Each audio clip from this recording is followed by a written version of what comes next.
How to fix webcam not working on Windows 11. What's up everybody? In this tutorial, I'll show you guys how you can easily fix this issue. So let's just jump right in. The very first thing you're going to have to do is open up your start menu and then go to settings. Once you open up your settings, you're just going to have to find your privacy settings. So go ahead and click on privacy and security. And then from here, you can find Windows security, find my device, and device encryption.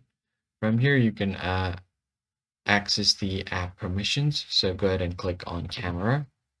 Make sure the camera application access is turned on. So if you turn this on, make sure it's turned on for all of these options, like other sites as well, especially your camera icon.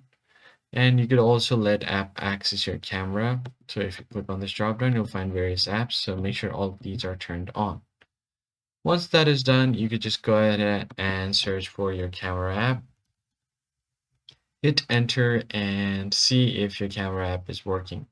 I am right now covering my camera, that's why it's showing this blur, but my camera is working just fine. If not, what you can do is go to System and then scroll down until you find Troubleshoot and then Other Troubleshooters.